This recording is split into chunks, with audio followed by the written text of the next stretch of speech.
Você está no canal Eu Estudo a Lição com o pastor Samuel Camilo. Hoje é segunda-feira, dia 27 de maio de 2024. E o tema que estudaremos na nossa lição da Escola Sabatina será a imutabilidade da lei de Deus. Existem vários textos aqui mencionados no nosso guia de estudos, eu até te incentivo a lê-los depois em casa. Estou aqui pensando entre eles Mateus 5, 17 e 18, que diz: Não penseis que vim revogar a lei ou os profetas, não vim para revogar, vim para cumprir. Porque em verdade vos digo, até que o céu e a terra passem, nenhum i ou um tio jamais passará da lei, até que tudo se cumpra.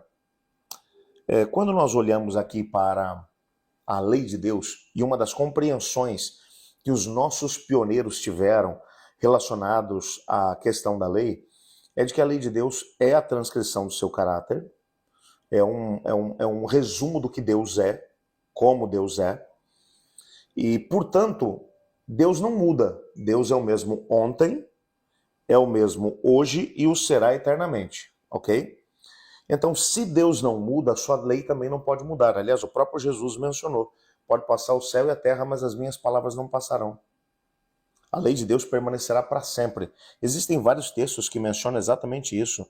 Por exemplo, o 1 João capítulo 5, verso 3, porque esse é o amor de Deus, que guardemos seus mandamentos. Ora, os seus mandamentos não são penosos. E existem outros aqui que são mencionados no contexto do nosso guia de estudos. Nossos pioneiros, conforme foram estudando e foram verificando isso, entenderam, puxa, é exatamente essa a questão. Até porque quando você vai para qualquer denominação religiosa, evangélica, reformada, e você for até lá e perguntar, nós podemos ter outros deuses além do Deus criador do céu e da terra? A resposta óbvia será não. Podemos adorar imagens? Não. Podemos desonrar pai e mãe? Não. Podemos matar? Não. Roubar? Não. Adulterar? Não. Dizer falso testemunho, ou seja, contar mentiras? Não. Posso cobiçar o que é dos outros? Não. E assim por diante.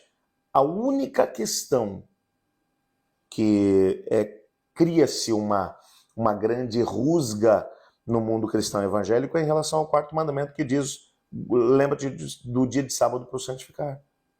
Todos os demais mandamentos são respeitados por todas as denominações evangélicas. Aliás, eu gostei muito de um parágrafo que foi escrito aqui, foi trazido pelo pastor Mark Finley, aqui no nosso guia de estudos, onde ele vai dizer: os adventistas seguem os passos dos reformadores que defendiam a santidade da lei de Deus. Entre eles, John Wesley, que fez uma afirmação que se encontra registrada na sua obra O Sermão do Monte, página 128, onde ele diz assim: a lei ritual ou cerimonial entregue por Moisés aos filhos de Israel, contendo todas as injunções e ordenanças relacionadas aos antigos sacrifícios e serviço do templo, nosso Senhor veio destruir, dissolver e abolir. Até porque essas leis cerimoniais que diziam respeito aos sacrifícios, que diziam respeito à vida do templo, elas se cumpriram em Cristo Jesus. Por isso, no momento em que Jesus morreu na cruz do Calvário, o véu do tabernáculo, do templo, se rasgou de alto a baixo. Não havia mais razão para continuar sacrificando cordeiros quando o Cordeiro de Deus que tira o pecado desse mundo havia morrido. O Cordeiro que havia sido prefigurado por todos os sacrifícios durante centenas, milhares de anos até, ousaria dizer, pelo menos 4.000 anos desde que o pecado havia entrado aqui na Terra, pela cronologia bíblica, haviam se passado até o momento da morte de Jesus. Então, agora, finalmente, o Cordeiro de Deus morria. Não havia mais sentido em ter esse sacrifício. Então, essas leis, elas alcançaram o seu cumprimento em Cristo Jesus. Assim como também as leis que diziam respeito a Israel enquanto nação. Haviam leis ali que se destinavam a Israel como teocracia, que legislavam sobre uma grande quantidade de coisas. Essas leis, quando Israel deixou de existir enquanto nação, através da qual viria a salvação para as pessoas, porque a partir do ano 34 da nossa era, Israel rejeita o Evangelho de Cristo Jesus, e então, a partir desse momento, a salvação ela vem através da igreja, a igreja que vai até os confins da terra. A igreja é a continuidade do verdadeiro Israel. Paulo vai falar sobre isso lá em Romanos, no capítulo 11. Agora, a continuidade do verdadeiro Israel são aqueles que aceitaram Jesus como Senhor e Salvador. Ok? Então, essas leis que diziam respeito a Israel enquanto nação deixaram de ter significado também. Mas John Wesley continua dizendo: mas a lei moral contida nos 10 mandamentos e reforçada pelos profetas, ele não removeu. Não era o objetivo da sua vida revogar alguma parte dela. Essa é uma lei que nunca poderá ser quebrada, que resiste como uma testemunha fiel nos céus.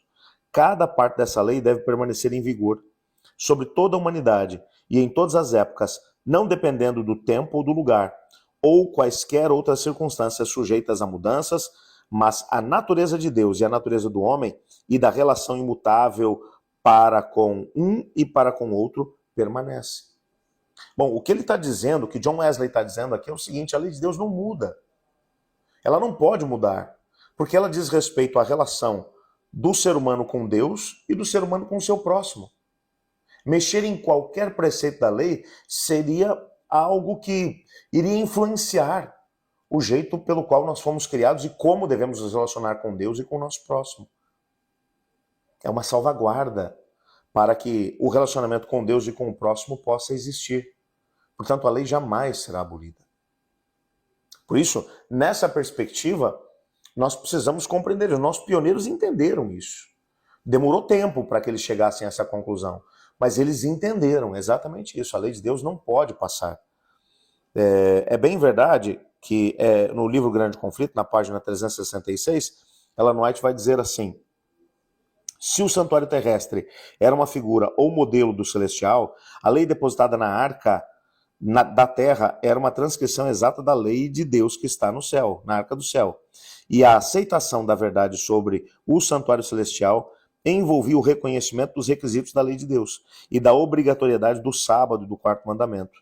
Nisso estava o segredo da intensa hostilidade manifestada contra a harmoniosa exposição das Escrituras que revelam o ministério desempenhado por Cristo no santuário celestial.